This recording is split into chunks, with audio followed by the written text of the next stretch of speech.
मलिका furniture, मियारी furniture का दूसरा नाम मलिका फर्नीचर। बरसा बरस से आपकी खिदमत करने वाली शख्सियत फारूक अशरफ की पेशकश मियारी आला और बेहतरीन क्वालिटी का हस्ब इस्तिताअत भी जहेज का मुकम्मल फर्नीचर सेट 20 साल वारंटी कार्ड के साथ हासिल कीजिए।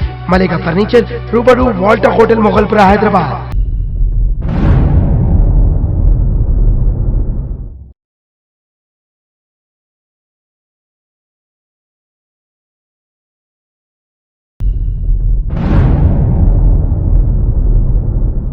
बल्दी डिवीजन अल्लाहपुर की टीआरएस पार्टी की कॉरपोरेटर सबिया बेगम ने बल्दिया के ओहदेदारों से की मुलाकात। बल्दिया कोकटपल्ली सर्कल के डिप्टी कमिश्नर नरेंद्र गौड़ से मुलाकात की और ज़ेर इल्तवा कामों की निशानदेही करवाई और उन्होंने जल्द अज जल्द इन कामों को करवाने का किया मुतालबा, जिस पर डिप्टी कमिश्नर बल्दिया ने ओहदेदारों को हिदायत दी कि जल्द अज जल्द इन तमाम कामों को मुकम्मिल करें। इस मौके पर कॉरपोरेटर के हमरा टीआरएस पार्टी के कारकुन मोहम्मद गौस भी मौजूद थे। Bureau report INDtoday.com।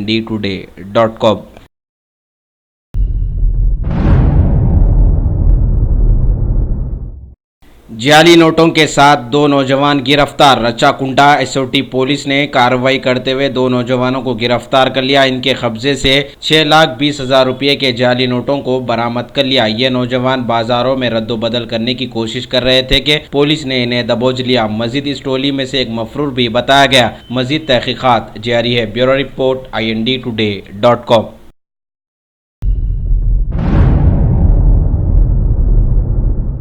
बल्दी डिवीजन ओल मलकपेट में रुकने असम्बली का पैदल दौरा। ओल मलकपेट के मुख्तलिफ इलाकों में कुलहीन मजलिस इत्तेहादुल मुस्लिमीन के रुकने असम्बली अहमद बिन अब्दुल्ला बलाला ने तफसीली से पैदल दौरा किया, आवाम से मुलाकात की और मसाइल को दरियाफ्त किया। ज़ेर इल्तवा कामों को और मजीद तरक्याती कामों को जल्द अज जल्द करवाने का दिया तयक़ुन। इस मौके पर रुकने असम्बली के हमरा नुमाइंदा कॉरपोरेटर शफीउद्दीन के अलावा सरगर्म मजलिस के कारकुनान भी मौजूद थे। Bureau report INDtoday.com।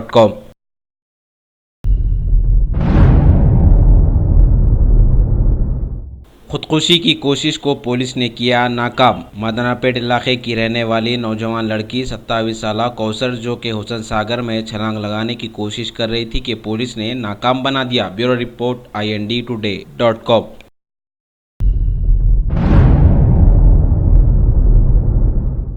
पुराने शहर में लड़कों पर लड़कियों का जुल्म।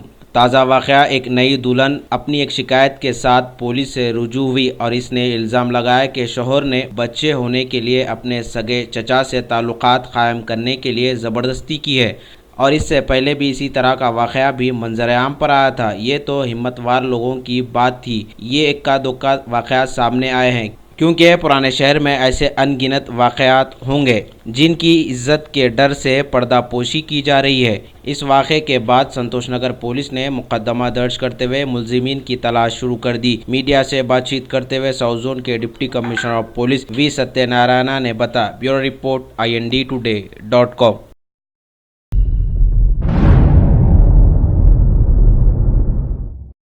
रियासत मणिपुर में पहली बार बीजेपी की सरकार बनाने के लिए N बीरेन्द्र सिंह को वजीर आला का हल्फ दिला दिया गया है, जबकि वहां पर कांग्रेस बड़ी पार्टी बनकर उभरी थी। लेकिन बीजेपी ने 3 MLAs की तायद लेकर वहां की गवर्नर श्रीमती नजमा हिपतुल्ला के जरिए से सरकार बनाने की बात में कामयाबी हासिल कर ली है। हल्फ लेने की तकरीब में बीजेपी सदर श्री अमित शाह और दीगर कुछ रियासतों के वज़ीर आला शामिल रहे।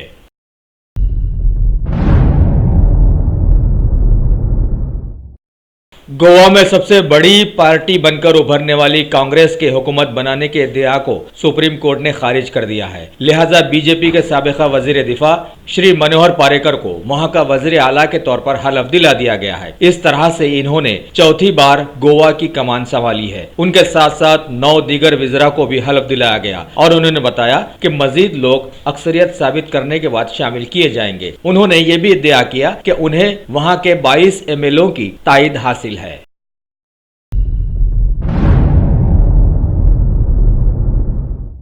उत्तर प्रदेश में हालिया इंतखाबात में हारने के बाद खबर आई है कि समता पार्टी के कुछ लोगों ने बालिया जिले के एक गांव के लोगों पर हमला किया। ऐसा बताया जा रहा है कि उस गांव के लोगों ने बीजेपी को वोट दिया था। अगर वाकई ऐसा है तो क्या समता पार्टी के वर्कर्स सारे उत्तर प्रदेश के लोगों से लड़ने वाले हैं?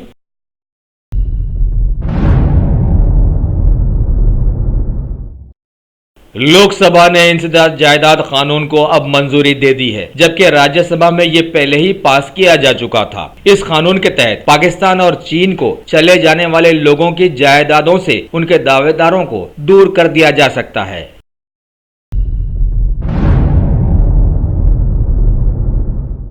नायब सदर जमहूरिया श्री हामिद अंसारी ने बताया कि तकरीबन बहुत सारे ममालिक दहशतगर्दी के खिलाफ एकजुट हो गए हैं, लेकिन फिर भी अगर कोई इस सिलसिले में छुपकर दहशतगर्दों की मदद करता है तो ये खतरनाक बात होगी। उनका इशारा पाकिस्तान की जानिब था। साथ ही सभी ममालिक से उन्होंने अपील भी की कि सब एक ख्याल के साथ एक प्लेटफॉर्म पर इस सिलसिले में फौरन आ जाएं।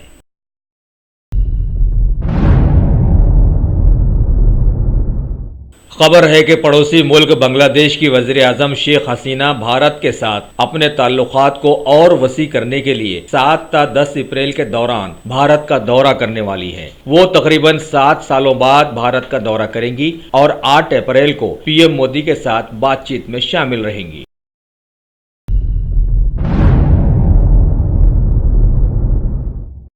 हालिया इंतखाबी माहौल के बाद दिल्ली में भी म्यूनसिपालिटी के इंतखाबात का ऐलान कर दिया गया है, जो कि 22 अप्रैल को मुनक्किद किए जाएंगे। रियासती महकमे इंतखाबात के जिम्मेदार श्री SK श्रीवास्तव ने इसका ऐलान किया है। 3 म्यूनसिपालिटीज के इंतखाबात एक ही दिन होंगे और नतीजे 25 अप्रैल को दे दिए जाएंगे। उम्मीदवार अपने नाम 27 मार्च से दाखिल कर सकेंगे और 8 अप्रैल नाम वापस लेने की तारीख रखी गई है।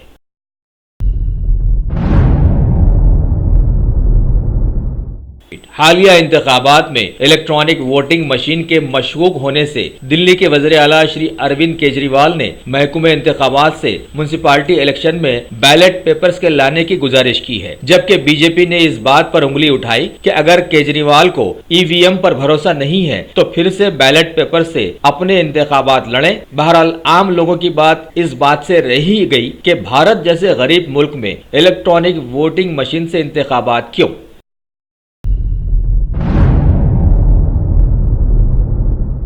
खबर है कि बीजेपी के हालिया इंतखाबात में कामयाबी पर शेयर बाजारों में भरपूर रौनक लौट आई है। निफ्टी पहली बार 9000 से ऊपर बंद होने में कामयाब हुआ है। वहीं सेंसेक्स 496.40 से उछलकर और ऊपर आया। इसके साथ ही 11 महीनों के बाद डॉलर्स के मुकाबले में भारत के रुपये ने भी तरक्की की है।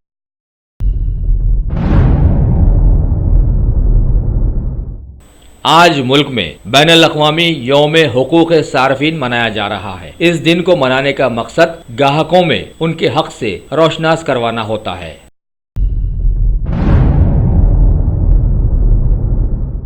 भारत ने श्रीलंका के गिरफ्तार किए गए 12 मछुआरों को और जवाब में श्रीलंका ने भारत के 77 मछुआरों को अब रिहा कर दिया है और उन्हें अपने अपने ममालिक को वापस कर दिया है। पिछले हफ्ते एक भारतीय मछुआरे के मारे जाने के बाद तनाव को कम करने के लिए ये कदम दोनों ममालिक की जानिब से उठाए गए हैं।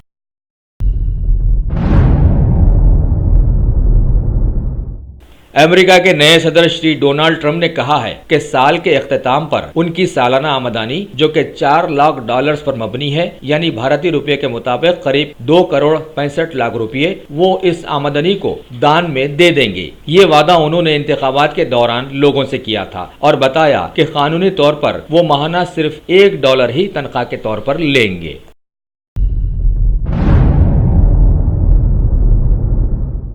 अमेरिका के एक MP श्री टेड पो, जिनको दहशतगर्दी समिति का सदर भी बनाया गया है, उन्होंने पाकिस्तान को दहशतगर्दों का सरपरस्त मार लेने पर जोर दिया है और बताया कि पाकिस्तान की फौज और ISI दहशतगर्दों की मदद किया करती है।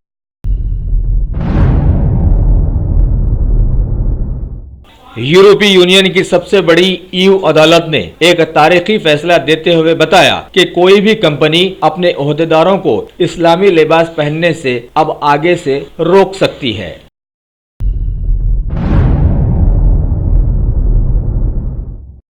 पाकिस्तान क्रिकेट बोर्ड ने तेज गेंदबाज मोहम्मद इरफान को मैच फिक्सिंग के एक मामले में खेल के मैदान से खारिज कर दिया है और 14 दिनों की मोहलत में अपना जवाब दाखिल करने को कहा है। पाकिस्तान सुपर लीग में स्पॉट फिक्सिंग की बात चली थी और खिलाड़ियों पर उसमें शामिल होने के इल्जामात भी लगे थे।